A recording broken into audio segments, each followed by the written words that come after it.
আসসালামু আলাইকুম। কেমন আছেন সবাই? আমার শ্বশুরমশাই এই মুরগিটাকে ৩০০ টাকায় কিনে আনছিল আমার শাশুড়ির জন্য। আনার পরে কিছুদিনের মধ্যেই ডিম দেয়, মাশাআল্লাহ ১৩ থেকে ১৪টা ডিম দেয়।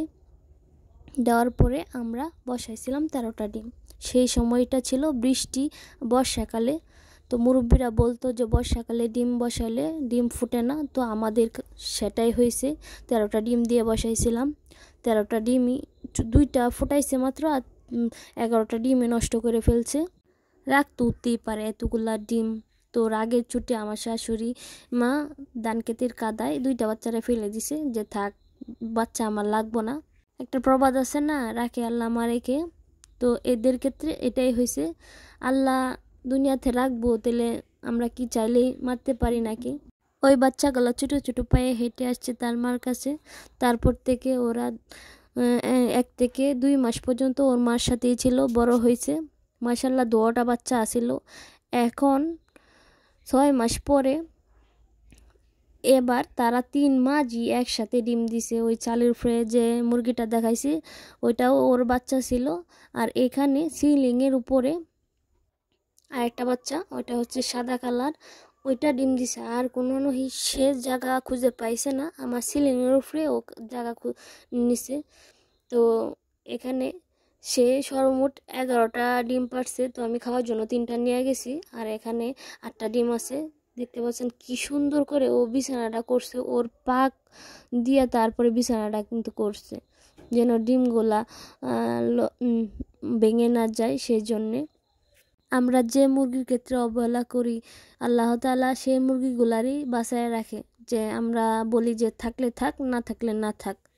তো সেই ক্ষেত্রে এই 2টার বাচ্চার ক্ষেত্রে এটাই হয়েছে, যে থাকলে থাকবো, না থাকলে না থাকবো, বেশি একটা গুরুত্ব দেয় নাই। তো আজকে দেখছেন ওরাও ডিম দিছে।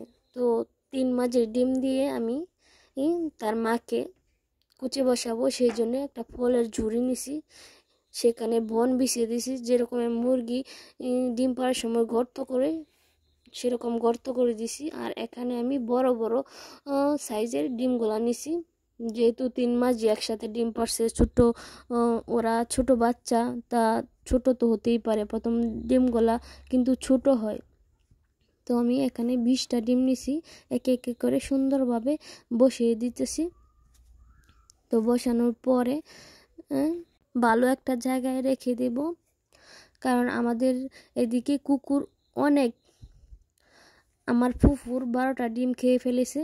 তো সেই জন্যে ভয় হচ্ছে যে আমার ডিমগুলা নাকি কুকুরের ফেটে যায়। সেই জন্যে ভালো একটা সঠিক একটা স্থানে আমি রেখে দেব, যেন কুকুরের না টের পায়। তো আমার সবগুলা ডিম বসানো হয়ে গেছে। এখন আমি ওই মুরগির কাছে যাব। তো এখানে ডিম পারছে, এই কাঁচায় ডিম পারছে। তো এখান থেকে আমি ওখানে তারে সেট আপ করবো।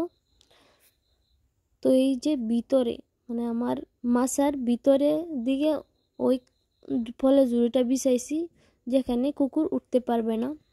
তো ও একটু সময় নিতেছে, যে এক জায়গায় থেকে আরেক জায়গায় হঠাৎ করে। তো এবার বসে গেছে। তো ডিমগুলা বাইর হয়ে রয়েছে, সেই জন্য আমি ক্যামেরাটা রেখে ডিমগুলা সুন্দরভাবে তার পাকের নিচে দিয়ে দিছি। তো এভাবে ও ডিম থেকে বাচ্চা ফোটাইবে। তো আজকের ভিডিও এ পর্যন্তই। সবাই ভালো থাকবেন।